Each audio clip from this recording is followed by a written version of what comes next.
Welcome to Peds Doc Talk TV. I am Dr. Mona Amin, a board-certified pediatrician and mom, and we're going to be talking all about sugar and spice and everything nice in your infant and toddler's diet.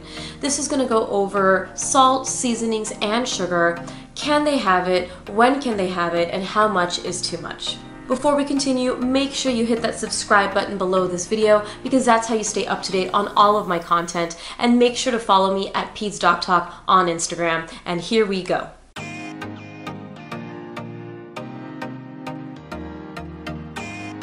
I wanted to make this video because I feel like when you're starting to introduce solids, or even when you have a toddler, it can be very confusing, the recommendations on what you can give your child. If you go online, they'll say, feed your baby what you eat, but watch the salt, watch the sugar, watch seasonings. It can be too much for their gut.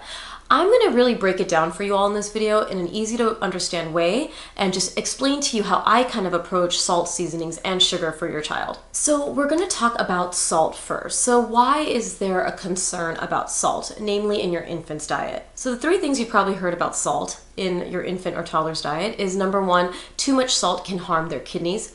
Number two, too much salt can predispose them to having high blood pressure later in life. And number three, eating a salty diet can make them only want salty foods and nothing else. I'm going to explain all three of these things and why they may or may not be true. So the first thing is that salt can harm an infant's kidneys. There are no peer-reviewed studies showing that. Now that being said, when you start to introduce food for your infant, maybe around 6 months, their kidneys are formed. So they can handle the amount of salt that we're giving them in the home-cooked meals that we give. We don't have any data that says every baby will be able to handle X amount of sodium. So when you see people say, well, you have to have this amount or this amount, that's actually not data proven.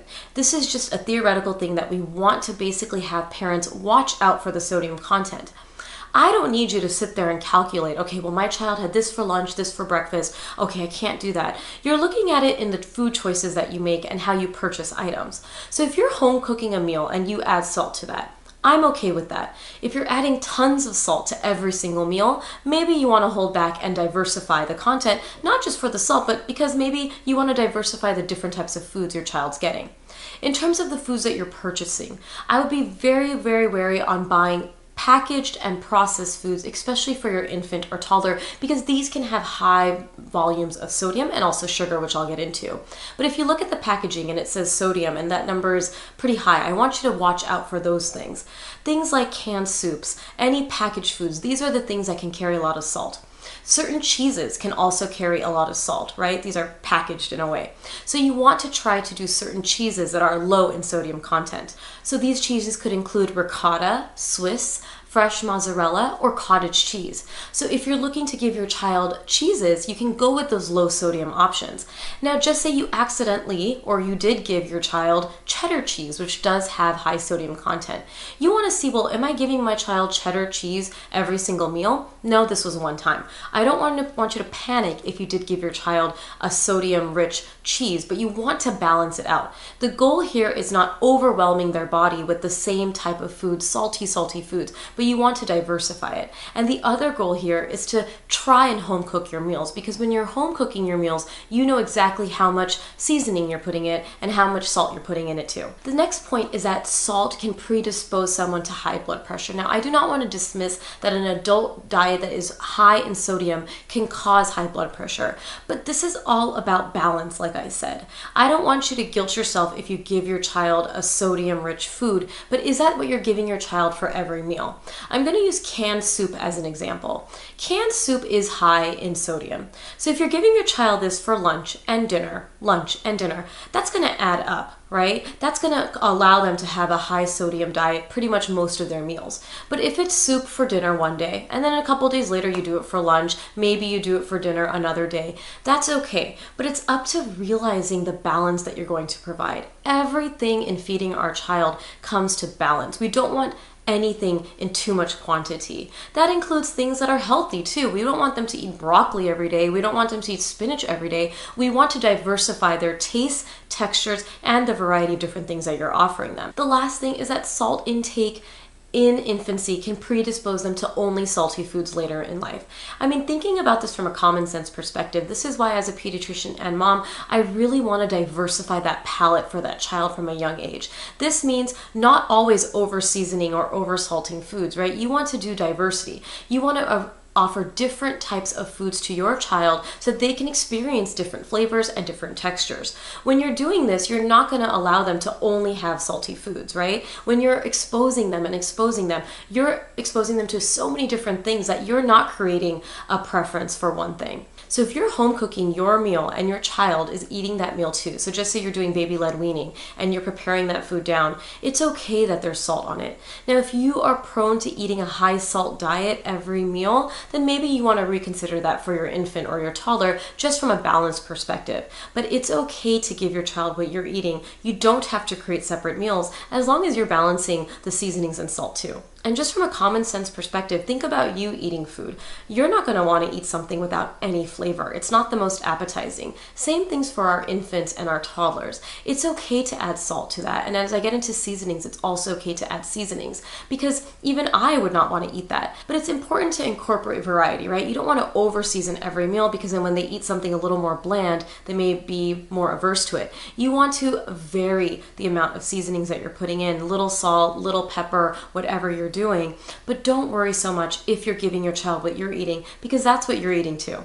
So as a summary, for infants under 1 year old, so just say you start solids around 6 months, I would try to home cook all of your meals. If you are buying packaged foods or processed foods, please be mindful of the sodium levels because that can be a lot of sodium for any child, including an infant. Now, for all those packaged and processed foods, I want you to balance it out in their meal plan. If you gave that for a dinner one day, I don't want you to give that for every meal. This is how we're going to avoid all those 3 things that you've heard. You're not going to overwhelm their kidneys by balancing. You're not going to lead to high blood pressure by a balanced diet, and you're not going to allow them to only want salty foods when you're allowing them to explore various things. Over 1, it's okay to let that go a little bit in terms of the processed foods, but still be mindful. I really think it's important, if we can and time permitting, to balance the foods we give our toddlers, so over 1 year of age, with home cooked meals and foods that we buy that are ready made. So the next thing we're going to talk about is very similar to salt, but it has to do with spices. And so some pediatricians say you should wait till your child's 8 months. There is no data or literature to support this. I'm Indian American. We eat a lot of spices in our food, and we introduce spices from a young age. I'm going to explain what the concerns may be and why your pediatrician may say to wait and have you decide what's best for your child. So the worry about spices would be more so that their guts may not be able to handle that excitement, if you will. So what I usually recommend in this situation is when you start solids, there's no reason that you have to load that with spices or salt. Start slow, right? Maybe a little bit of pepper, a little bit of salt, a little bit of cumin, paprika, whatever spice that you want to use. Start slow, start with just a few things at a time. See how their stomach is able to handle it. Some signs of GI upset may be a little bit of diarrhea, but honestly, when you're introducing any food, it can cause some changes in the gut. I feel like if you are going to start solids at 6 months, it is okay to start seasoning. This is a cultural thing too. A lot of cultures introduce spices from a young age. You should not give your child a 5-alarm chili. They do not need this. But my recommendation is that when you start solids, and especially after that 6-month mark, you can start giving them the foods you are eating as well. And if that includes salt, if that includes paprika, cumin, turmeric, that is okay. There is no data to support that a baby cannot handle these spices. You can start slow just to ease them into it, but once you've noticed they are doing well with it, you can start to advance and explore with different seasonings that you eat in your family's diet. So in regards to spicy food, I mentioned you don't want to give them a 5-alarm chili.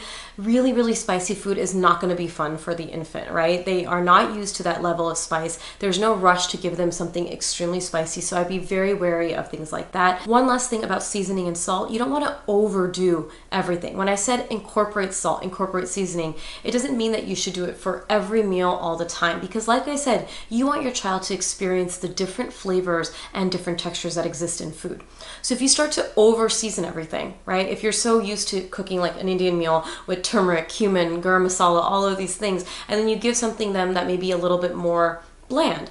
They're going to be confused, right? So you really want to incorporate a variety of different foods, a variety of different textures as well. So after 6 months of age, I am okay with infants and toddlers eating salt and seasonings, because if you're eating that food, I want them to experience it as well. This is not only important for picky eating, right? Because we want our children from a young age to experience the different types of foods out there. It's also just really good from an anti-inflammatory perspective. The food that we eat and the seasonings that we use, so everything that I mentioned, but salt, pepper, garlic, cumin, turmeric, all of these spices are really good for our immune system. They are nature's anti-inflammatory, and when we start to use them in our cooking, they have a good health benefit too. So we talked about salt, we talked about seasoning. Oh, I love talking about all that because I love that in our foods. But now we have to talk about sugar. And I'm talking about added sugars. If you go to the grocery store and you see a nutrition label like this, if you noticed, it says added sugars, right? Added sugars means sugars that had to be added in the manufacturing process to make it sweet. Those are artificial sugars. Those are the sugars that I'm more concerned about than the sugars that are naturally occurring. So if you look at milk, for example, milk has lactose, and lactose is a type of sugar. This is a naturally occurring sugar. I'm not as concerned about this. So when we're talking about sugar in this episode, I am talking about the added sugars that you're putting in to your children's meals. So why is it important that we talk about added sugars? Well, the reality is too much added sugar in our diets is not beneficial to our health, not only for our kids, but also ourselves. It can put us at risk for obesity, high blood pressure, tooth decay, heart disease, high cholesterol, type 2 diabetes, and fatty liver, which is why we ask families to monitor the added sugars that we're putting into our diets and our children's diets. So why are fruits okay? So things like fruits, vegetables, and dairy products, so like milk, for example, has naturally occurring sugars in it. These sugars are okay. But when we're talking about fruit, fruit also has fiber in it, and fiber can help slow down that process of sugar metabolism that causes those spikes in sugar if we were to eat more added sugars. That's the concern. So we still don't want to overdo fruit, we still don't want to overdo milk, we still don't want to overdo anything. But that's what I said at the beginning of this episode. This whole thing is about moderation for everything. So how much is too much? Well, unfortunately, there's no standard, well, this person or this person needs X amount of sugar because that's as much as their body can handle, that's as much as their body can metabolize. If we do any more, then they're gonna have sugar spikes, it's gonna lead to obesity, da-da-da-da-da-da. So, but we have to create some standards so that families can monitor the intake that they're doing for sugar. So the American Academy of Pediatrics, their recommendation is that under 2 years of age, we want to avoid added sugars. And remember, added sugars are anything where you look at packaging and it says added sugars on it. So fruits, milk, those are not added sugars. These are naturally occurring sugars in those items. Now, what if you have a 1-year-old who has a birthday cake that obviously has added sugar in it? I don't want you to feel guilted. I don't want you to feel like you did something bad. I don't want you to shame someone on the internet that you see do that. This is more on a regular basis, right? I don't want you to have a regular basis that you're giving your child under 2 added sugars, but here and there you are in charge. This is the same rule I have with my screen time video, which I'm actually linking above because it's very similar. When we create rules for our children, you are in charge of those rules. If that means that on special occasions you are giving your 1-year-old a cookie, that's fine. But you want that to be the exception and not the rule. That is how I feel with most things in parenting, right? It's the exception that, hey, I'm okay giving my child this sweet item. I'm okay with giving my child this cookie because we're creating boundaries here. But what I don't want is that that becomes a regular thing, right? Okay, well, we gave them a cookie. Now let's just give them this juice and this item and this item. You want to really monitor that sugar intake. When I talk about sugar intake, it's that added sugars under 2. But it's okay to have fun. It's okay to give ice cream. You can do all those things, but you in your mind have to set some boundaries and make sure that that's not becoming the rule of the household for your 2-year-old. The American Academy of Pediatrics recommends that for over 2, you want to aim for less than 25 grams or 6 teaspoons of added sugar a day for your child. But remember, this is a goal and this is just for you to monitor. As parents, we are so busy. I don't need you to sit there and calculate and create all these Excel sheets and grids on, okay, what am I giving in terms of salt, sugar? This is just about being mindful about the foods you buy and about what you're eating as a family in general. And if you're doing that, you're not going to go wrong. You don't need to sit there and calculate. But when I go shopping, Ryan is 15 months, I do look at the nutrition labels for added sugars for the foods that I'm giving him. Some of them do have added sugar. And the AAP says that under 2, you should not give your child anything with added sugar. Some snacks I do allow him to have with added sugar, but it's a snack that I'm not giving him every day. And it's a snack that's in his meal plan maybe a few times a week. It's okay to do that, but you have to be very balanced and understand that it's not always all or none. But you don't want to go to the side where you're becoming more lenient and allowing more of that sugar to come in, because we don't want them to have a predilection to sugar, and we want to allow them to explore different flavors and tastes similar to salt and seasonings. Over to also prioritizing water and milk. So water with meals is ideal. Milk is also an option too that you can do throughout the day. Minimizing or avoiding soft drinks, sports drinks, sweetened teas. These are all things that have added sugars in them, and they are very delicious. So I see it in my office all the time. These kids love these drinks. Of course they do. It tastes delicious. I do too. Is it bad to give your child these drinks here and there? No, but you want to make sure that they're not taking so much of that. In terms of fruit juice, the AAP does recommend that between the ages of 1 and 3, 100% fruit juice is okay, as long as you're not doing more than 4 ounces. For a child between 4 to 6, you can do 4 to 6 ounces of 100% fruit juice a day. And if your child is older than that, you can do 8 ounces of 100% fruit juice. I personally don't feel like fruit juice is needed, even though it's 100%. You can give them naturally occurring fruits. You can give them that. If you want to squeeze down an orange and give them orange juice and you made that at home, that's awesome. Or make like a fresh smoothie out of fresh fruit, that's great. But you don't need to buy these fruit juices, even if they're marketed as 100% fruit juice, because you can just give them naturally occurring fruits and make that at home. Also remember that sometimes for fruit juices, your doctor may recommend that as a medicine or treatment. For example, prune juice. Prune juice has a high amount of sugar. It is naturally occurring sugar, but I believe it has about 22 grams of sugar per serving.